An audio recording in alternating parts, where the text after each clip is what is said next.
Hello, friends. Welcome to episode 1477 of the Locked On Hawks podcast. I am your host, Brad Rowland, coming to you on a Sunday evening into Monday, and I am pre-recording this. I am on the road as we speak, but want to get you some podcast content, and today's show is brought to you by the good folks at PrizePicks. With PrizePicks, you can have a 100% instant deposit match up to $100 with promo code Locked On. If you're a first-time user, that is PrizePicks.com, promo code Locked On. And also, I encourage you at the top of the podcast, make it your first listen each and every day. Check us out anywhere you get your podcasts, Apple, Spotify, YouTube, etc. And today's show is myself and Glen Willis. Once again, Glen has been kind enough to join me for a multi-part series, kind of the player capsule looks at what's going on with the roster player by player. And today's episode is going to be me and Glen talking about AJ Griffin. AJ is fascinating, of course, as a rookie, soon-to-be sophomore, standout for the Hawks, and we have plenty to talk about with him. Please stay tuned. This was pre-recorded a couple of days ago, but still relevant at this point in time. And without further delay, you'll have the intro. I'll be back with myself and Glen talking about AJ Griffin. You are Locked On Hawks, your daily Atlanta Hawks podcast. Part of the Locked On Podcast Network. Your team every day.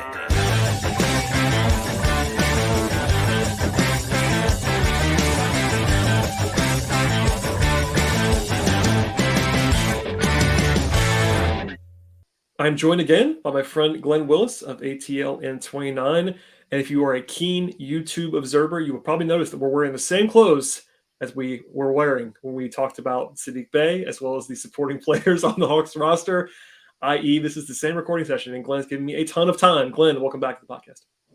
Thanks for having me. Looking forward to diving here on this fun rookie. So it should be a fun conversation.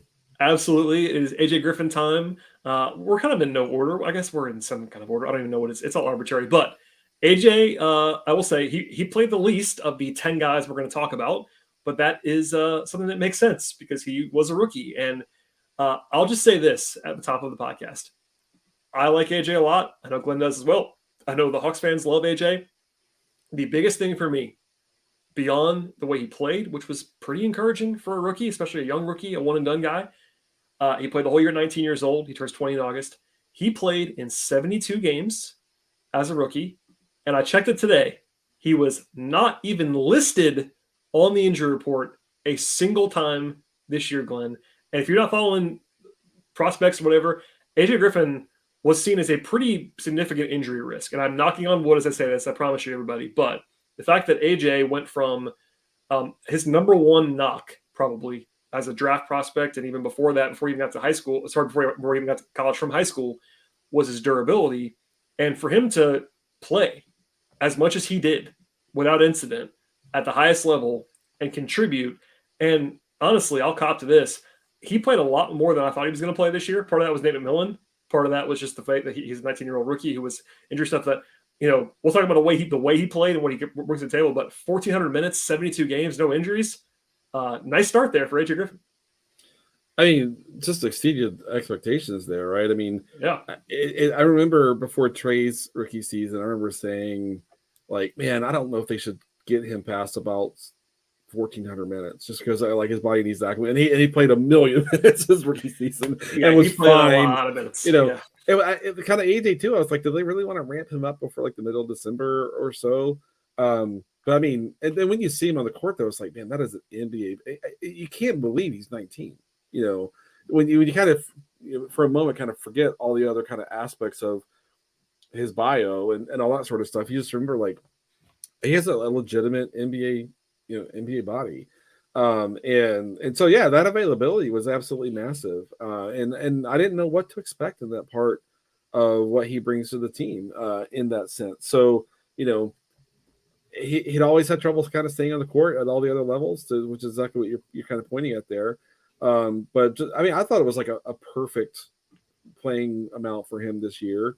And apart from two stretches, I think, where he struggled to kind of generate rhythm after being out of the rotation a little bit, it's just a wonderful rookie season. You know, it's kind of funny. I mean, I feel like I can't even tell you the 10 rookies that ended up being on all rookie teams. I was like, I'm sorry, there aren't 10 better rookies that are better than AJ Griffin. So, yeah, you know. I was going to ask, without going deep into that rabbit hole, I talked about a little bit on the podcast the day that it came out. I understand why he wasn't named all rookie, and I even laid it out like it was the top 11 vote getters for all rookie were the top 11 guys in minutes for all rookie. That's kind of the way it works. It's counting stats. It is what it is. But he had some of the best efficiency of any rookie, especially perimeter-based rookies, non-centers. He was very efficient. The advanced numbers were pretty good.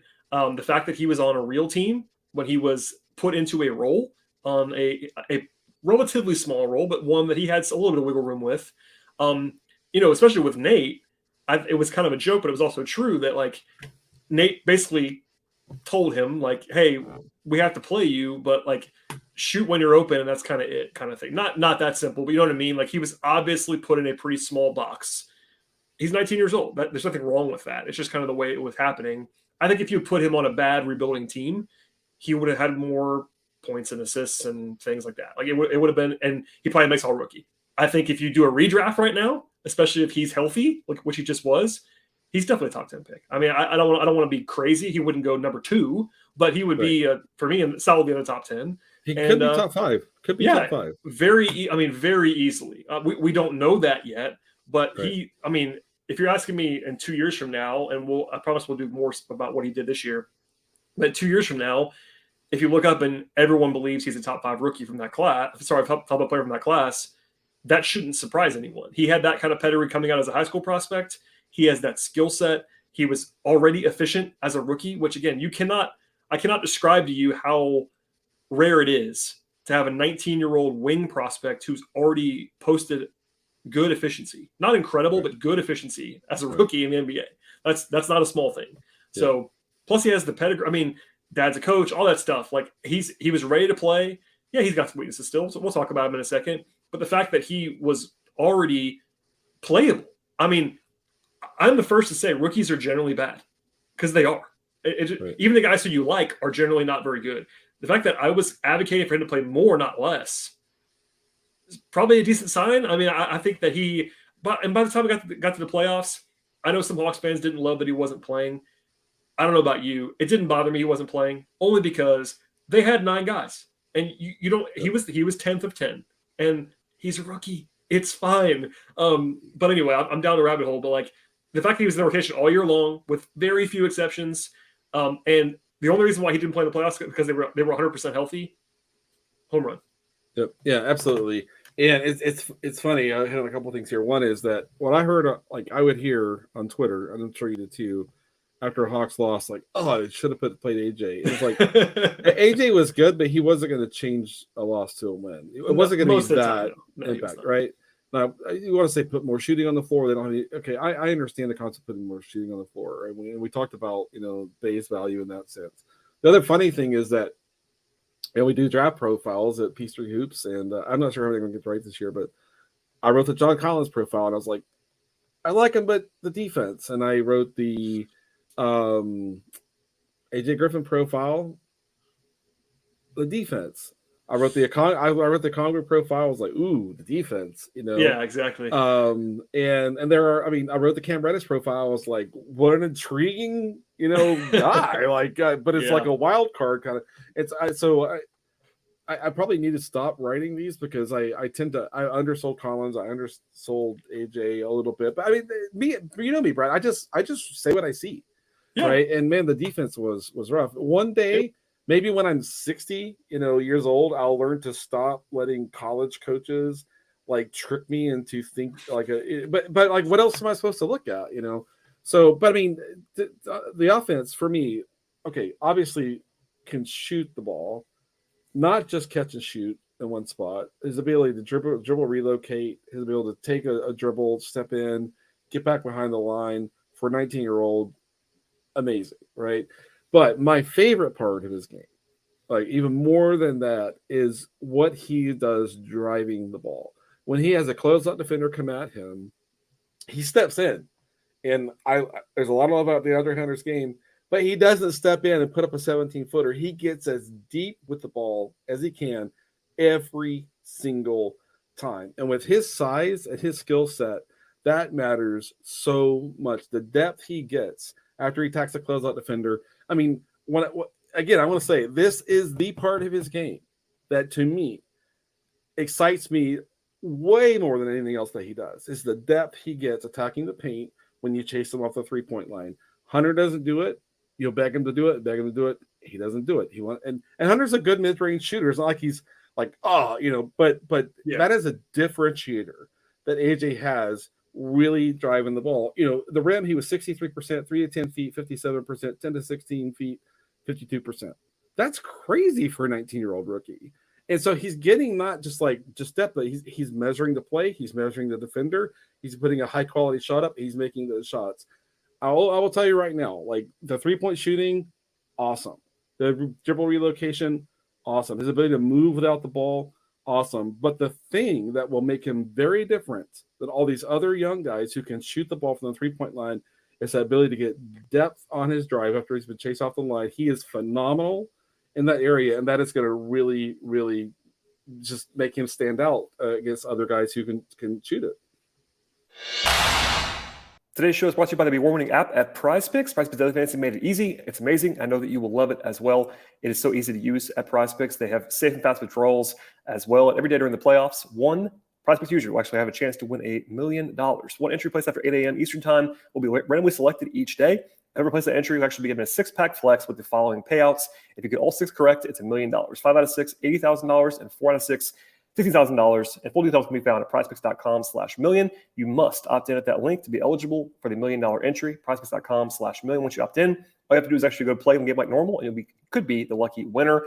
Download the app right now at PrizePicks. Go to prizepicks.com, sign up, play daily fantasy sports. If you're a first-time user as well, get a 100% instant deposit match up to $100 with promo code Locked On. Don't forget that promo code. It is Locked On. Sign up for instant deposit match up to $100. Check it out now at PrizePicks, and one more time is prizepicks.com/million.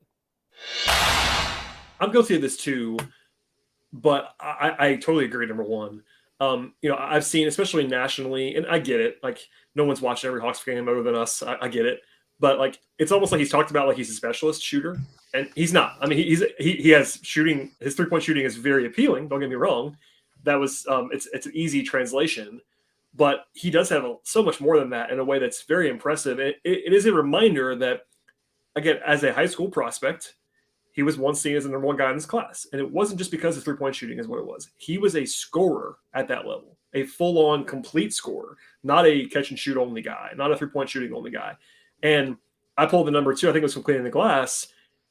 He had extremely heavy usage from floater range, which they basically, it's like the 3 to 8 feet, whatever it is, that number is. And it was because of what you said. He's so adept at doing that. And it's not always all the way to the rim. His rim usage was not that high. And it's because he's smart enough already to figure out what he can and can't do. He's not forcing it all the way to the rim, like you said, but it's not settling. It's getting to a spot where his touch is so good on like that 6-foot push shot or that little floater in a way that, again, rookies don't usually have that shot. That's one of those shots that guys have to develop, especially perimeter players. I won't name names, but like that's one of the things that makes rookies bad on the perimeter a lot of the time is that they don't have the in-between game at all. AJ already has it. And the touch is so good. It's very obviously that's the case. Like, yeah, he's not a great passer yet, but he never turns the ball over, and he makes good decisions. He doesn't like create as a passer necessarily for others, but he does not settle. He shot 54% on 2s this year. That's not a small thing. Like, you're going to focus on 39% from 3, which you should on good volume. But the fact that he was above average as a 2-point shooter as a rookie perimeter player in a small role. That's great. I mean, he gets to the line, not a ton, but 89% at the free throw line. So anything else you get there is great. Like, every box is checked there. And I think that I'm not surprised to hear you say it because knowing you, but it's a good way to put it because I'm sure that if you polled Hawks fans who are watching him all the time, they probably wouldn't have that as their primary takeaway. It would be that it's 3-point shooting. And look, he's a great shooter already. I mean, I don't know how good he is, but he's good. We all know that. Right. But the reason why, for me, that you can be excited about I don't want to get too carried away. I think he does have star upside in a way that most guys do not have in that range. And it's the combination of all those things. And if he was just a shooter, quote unquote, I wouldn't say that. But because I think he can average, I'm not saying he's going to, I'll be very clear. I think he could average in his career. He could be a 20-point scorer on good efficiency in his career. That's very much in play for AJ Griffin. And that is because of what you said. Like, he does not settle and he does not have a one-dimensional game. He's already kind of a 3-level scorer, and that's really hard to do at 19. Yeah, really hard. And another kind of data point on that, on drives, 141 shooting possessions, he generated 152 points, more than 1 point. That's great. It says 1.108 per shooting possession. Trey was 1.11, right? To compare some other guys, Luka was 1.35. Luka is the best. He's incredible. In the whole league, right? But to be basically right where Trey is pretty crazy. Shea was 1.16, so he was 0.8 of a point kind of below where Shea was. And Shea led the league in drives by. I was going to say Shea's the drive leader every year by like 1 million. Yeah, so that makes sense. So again, small volume, but everything I saw tells me he absolutely can do that all the time. And to see him not step in and put it up at 60, a wide open 16-footer, but instead realize I can get to 6 feet, I can get to 8 feet, I can get to contact at the rim, I can get to the rim, and he has that little kind of move where he'll kind of do a lean in towards his defender and then create space backwards and get that 8-footer or whatever. I mean, I just want to contrast. I love Hunter, right? There's a lot he brings, but to contrast him, Hunter's never shot a floater in his life, I don't think. He has no feel, right? It kind of in that area. He's wired completely differently, and I just can't express like how much there is to that. And on top of that, as a rookie, and they put him into like pick and roll, now and then. But 73 assists, 42 turnovers, that's phenomenal. That is phenomenal. The pass, and he made a handful of passes this year that were like, wow, I don't want to say 10 to 15. In that range where he got in tight quarters close to the rim and read the play. He's patient. He doesn't go too fast ever, which is crazy. As a 19-year-old, he's playing at the right pace all the time. And then on top of that, 2 game winners, this year. I remember the first game Quinn was coaching where they had to drop a play at the buzzer. AJ had played the whole game, and I joked on Twitter, like, Quinn knows they run these for AJ, right? But that says something that like Nate, like who will defer to veterans like every chance he gets. They drew up, a place for him twice, at the buzzer. So it just says so much about where he is. The full level he'll achieve, whether he gets to a top 75 versus top 50 or top 100, whatever, right? Well, a lot of that I feel like I know what his potential is in offense. I won't shock me if he's a 23-point a game scorer at some point in time if the role is there, for that. But the defense is really what's going to kind of determine how much opportunity he gets. And he exceeded my expectations on defense this year. I mean, it was mostly rough. Hashtag rookies are bad. You already said it earlier, right? But they're especially bad on that end of the floor, right? But I mean. But there were times like I watched him hold up against a competent wing that was trying to attack him. There were other times the footwork was a little slow. He didn't quite have the right spot. There's times where his drop help, was a little, mismeasured and things like that. But he got better and better and better over the season. And just the amount of professionalism he brings to his game, I think that's going to come. I'm confident that's going to come around. He knows how to use his size and athleticism and length and smarts and all that sort of stuff. So I just think a lot of what we saw this year on defense on the bad side was just that was where he looked like a 19-year-old. That was the one area of the game where he looked like a 19-year-old a decent amount of the time. But I'm not really concerned about him on that. And I don't think he's ever going to be like an all-NBA defender or anything like that. But I think he's going to be at least average defensively for a guard/wing. And I think for what he brings on offense, that's good. If he can get better than average, it won't shock me. I won't predict that. But so just that's the one area where he looked like a kid, playing in the league, was just the defensive mistakes when they showed up. I was going to ask you, of course, about the defense in general, because like it's something that you and I talk about all the time, and we do value it. And I agree with what you said about the fact that I think he was better than I expected, and part of that was the college tape was not great defensively, like you said earlier. Part of that was also that rookies are not very good. But I think his feel was better than an average rookie for sure defensively. There is I've kind of done like an informal poll about this. There's a little bit of split as to like how much physical burst AJ can maybe get back that he used to have, because he used to be regarded as an above average, like pretty good dynamic athlete, just physical twitchy athlete. And he's gotten bigger since then. He had the injuries since then. And there's kind of a, we don't know how much quicker he might get defensively in particular. Even also on offense, generally speaking, how much more explosive can he get? Another full year of NBA training, an off season of NBA training, all that stuff. Maybe you get a half step quicker or whatever it's going to be, quarter step quicker. That'll help him defensively too. But I'll ask it this way: what are you concerned about defensively? Is it just like, I think the physical strength is fairly helpful, but on ball, off ball, like what was good, at least when you adjust for rookies, and then what are you actually concerned about? Because I guess how much of it is just like he's a rookie, you shrug and like we'll see next year kind of thing, or is there anything that you're actually like alarm bells with regard to his defense? Yeah, I mean, no real alarm bell. So in space, like on the ball in space, he was increasingly better across the season, which is great. He understood how to read the angle that offensive player was trying to use in their attack, dribble penetration, all that sort of stuff. It's screen navigation, which is that's technique. That's footwork, that's getting the foot down in the right spot, getting the foot down before the screener can kind of take that space away from you. And then the navigation, using the hands to navigate the hips of the screener, that's technique. And I think he'll get there, with that. His reads as a defender, he's not the most assertive personality, right? He's pretty laid back guy in the sense of he's not going to force himself into like, I want this shot or whatever. So a lot of times, like early in the season, like I remember commenting, like when he and Jalen were on the court together, and they're both on the weak side. It's like, are you low or am I low? Like, yeah, who's doing are this? you the helper at the rim, right? Yeah. And it was like, AJ, just get it. Just if Jalen is not deciding, just decide for him. And well, you were on this. You were on this too, by the way, during the season. I want to credit you.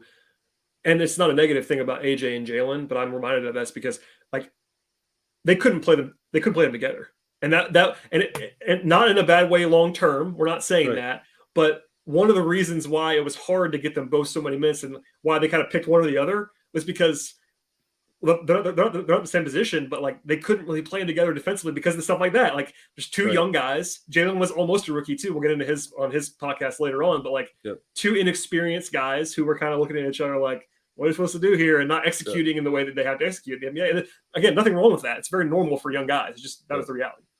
Yeah, and that's the thing is, so it's like for me is like when we're talking about Garrison Matthews, I mentioned my daughter is at Lipscomb with at the same time he was there. My daughter is like the best kid, like you can imagine. Never got in trouble. Always gravitated to good behavior. Very mature.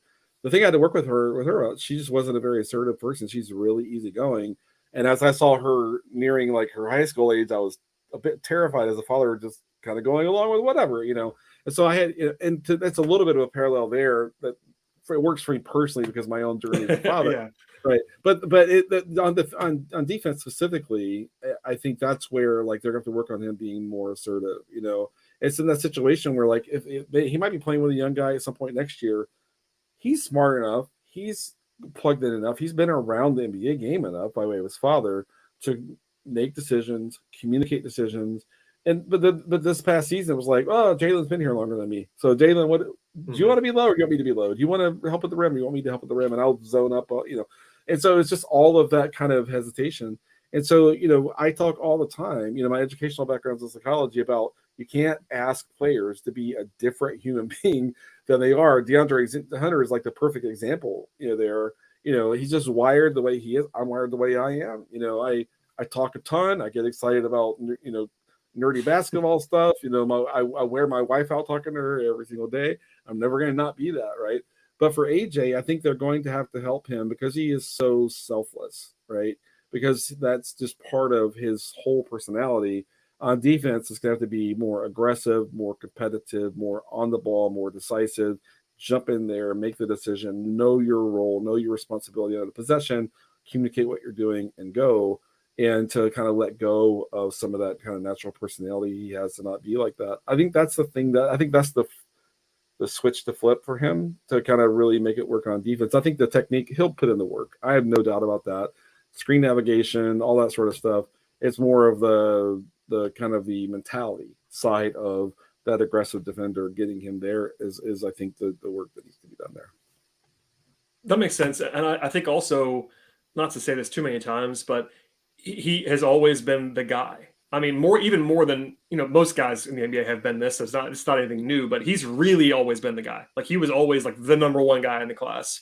And that is usually not accompanied, sometimes it is, by like, being the number one defender on your team. Like, you're not usually asked to do that by the time you get there. And at Duke, it was kind of the same thing. He was kind of hidden defensively at Duke for the most part. And like, I don't know, it's interesting to me what he'll progress. I mean, you talked about like the assertiveness. That was the case on offense too. As funny as it sounds, like he had pretty low usage this year, which is funny for a guy as good as he was. But I think that was, again, maybe why it worked on some level, is that he came into this veteran, maybe not super old team, but a team that had established things. He was obviously a rookie trying to fit in. And I think he had, 17% usage this year? And like, that's going to go up. I mean, there's no question about that. It's going to go up and up and up as he keeps playing more often. But it's kind of the same thing as you said on defense, like being more assertive. He could and probably should shoot more as he gets more established. Like, it's kind of a two-way thing. And I mean, you want to it's not everybody has the same personality on and off the court, but it is kind of just funny to hear you say it, because AJ is very like happy and, not passive necessarily, but he's a laid back guy. And like, I'm sure, because, you're a rookie and you're even more going to be more that way. Like, you're not going to come in and take the ball away from DeJounte Murray and Trae Young and be like, this is I need more shots. You know what I mean? Like, he's not going to do that. Maybe some guys would, but he knowing him a little bit anyway is not going to do that. So just getting not more intense. I don't even know how to say it, but like, I think that he'll just get more experience, be more confident in what he's doing. He didn't foul a lot this year, which is a rookie thing. That's good. You don't want to but you almost want to have him do more of that. Like, he's kind of the opposite of a big man. Like, Okongwu is the good example of the Hawks. Like, he fouls too much.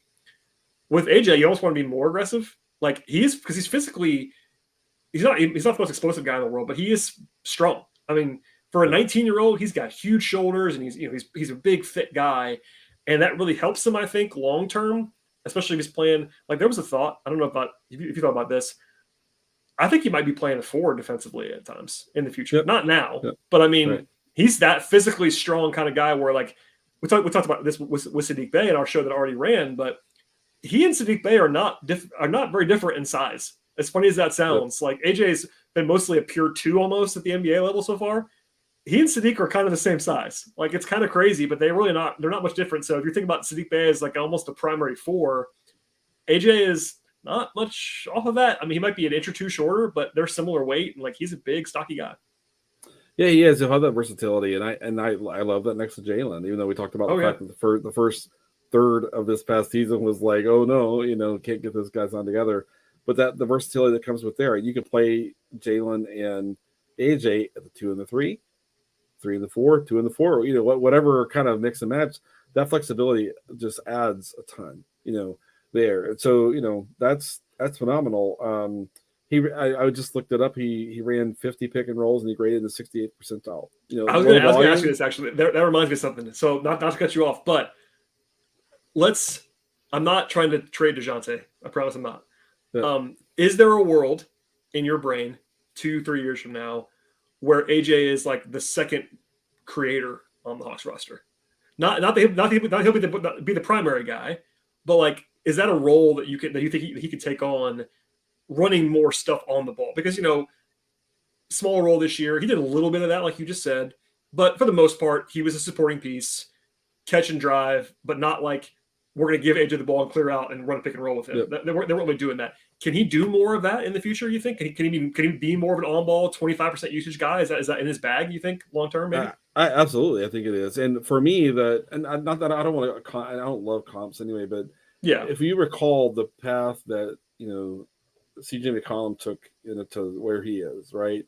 I mean, it was a good, three seasons, where he was kind of the sixth man, or making his way to that. Oh yeah. And then eventually he got to play next to Dame, and he and Dame were viewed as just a dynamic offensive, backcourt, and I think being the primary useless guy, kind of second unit for a season and a half, whatever that might be, and moving him towards that starting role is absolutely possible.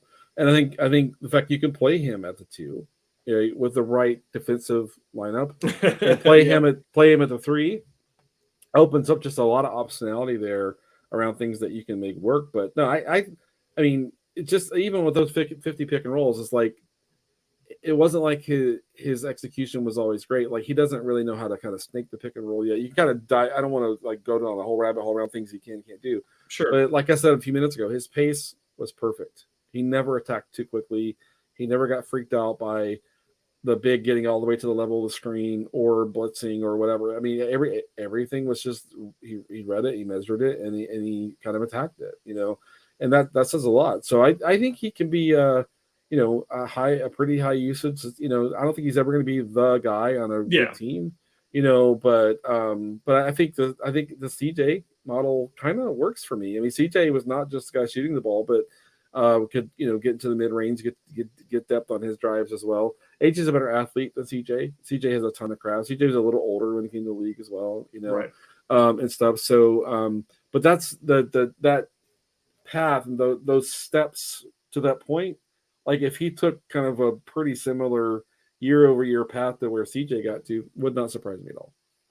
Yeah, I mean, again, not to do this at the end of every one of these podcasts, but without knowing who's going to be on the team next year, I think you can not necessarily lock it in, but I think that Bogey, given the extension and the fact that he can't even be traded until September if they wanted to, is likely to be here. And, you know, him and AJ are not the same player, but they do occupy similar positions / roles.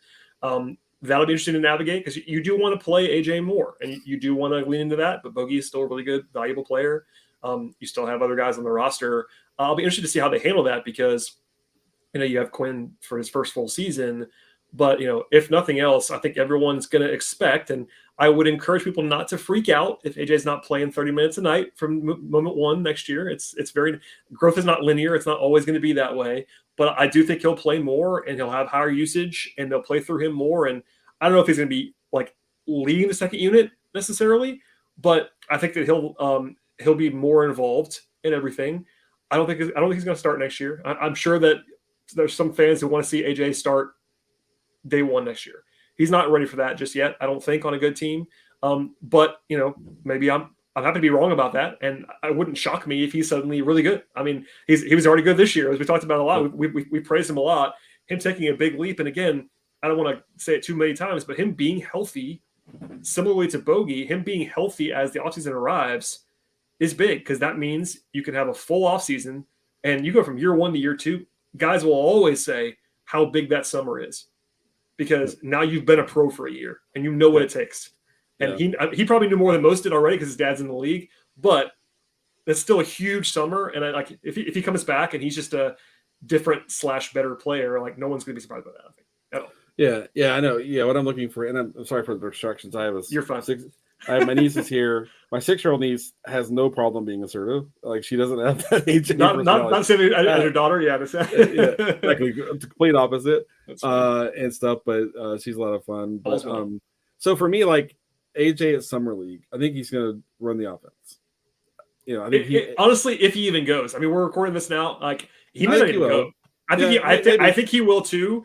But he might be a guy that like plays twice and gets shut down, kind of thing. He might be on that baseline kind of thing. Yeah. Well, I mean, we don't know under Quinn. Like they could really lean and be like, AJ, you lead the team every game out there, you know, that sort of thing. And he's one of those guys that, like, you know, I mean, it's, you know, there's some really good, you know, rookies like, you know, coming out of this past season and stuff like that. But he's one of those guys you think about. Okay, who are the like 6, 7, 8 best players I saw? I won't be surprised if AJ Griffin's in that conversation. Summer League if he plays enough there. The right step up for him, I agree with you around starting. The right step up for him is more primary responsibility offensively in the second unit, right? Even while in the second unit when he played this past year, he was more secondary, tertiary kind of option. They moved him on ball some, you know, ran something, an ATO for him here and, you know, some things like that. But the right step for him, for me, is more responsibility on offense, moving the needle, defense on his confidence and his assertiveness. That's all I want for him in year two. And if towards it, and the third part is, and we saw it some this year, he can close games if that's the right way to go. You know, that's year two AJ I'm looking for. I think that sets him up nicely for a year in year 3 and 4. I won't be surprised if at the end of his career he's made a few all-star teams and his potential is that good. Someone asked me, like, are you more excited about AJ or Jalen? and I'm excited about Jalen, but AJ has right now a lot more NBA ready skills. Yeah. Jalen has a crazy amount of raw potential, right? Yeah, it's kind of crazy. Like I might save this and do like a full mailbag thing on it, but I told someone this I'm not sure where it's online or offline. I think Jalen has like higher 100% outcome upside. Yep. I think Jalen's Yep. like absolute ceiling is higher than AJ's. Yep. AJ's just like more likely to get to his. You More know what reliable. I mean? Yeah. It's just a little he's bit already more... AJ's already like what 70% of what he needs to be. Right? Oh, I mean, yeah, and also just the skill. It's just this. It's the skill set. It's so much more projectable. And this is not a knock on Jalen. It's just that he's not like the easiest guy to fit in anywhere. Yep. He's more of a mold around you kind of guy. Whereas AJ could be, with what AJ can do, he could do it anywhere. I mean, he could be AJ can play on ball, off ball, come off screens, run pick. That's his future, right? With Jalen, it's like, is he deserving enough to be on ball a lot? Because Jalen's going to play on ball a lot to generate all of his potential. That's the thing, right? about Jalen, yeah, right. And so it's harder to think about him being off ball in transition. Great as a slasher cutter, great as an offensive rebounder, great. There's a lot there, but it's that what do you do in a genuine half court plan for your half court offense? Where does he kind of fall in, and can you generate that kind of usage for him? I mean, I'm excited about both these guys, but if you're like, which guy is really reliably already kind of showing you almost all the things you need to see, that's AJ. While Jalen oozes like superstar plays 3 times a game, or whatever it is. Fun to have both. One of the things I go crazy over on Twitter sometimes is like, no, we're getting behind this guy. It's like, why do you have to pick one guy? And It's phenomenal. You and I align on that. It's kind of a thing that I don't understand either. It's the more famous one in recent years has been Capella and Okongwu, where like you have to just like pick one, and it's like no, they're both good. And it's like half of this year was like either Team Sadiq or Team JC, and it's like same thing. Yep. Or Team Hunter. So anyway, but yeah. I mean AJ. I mean where they drafted him.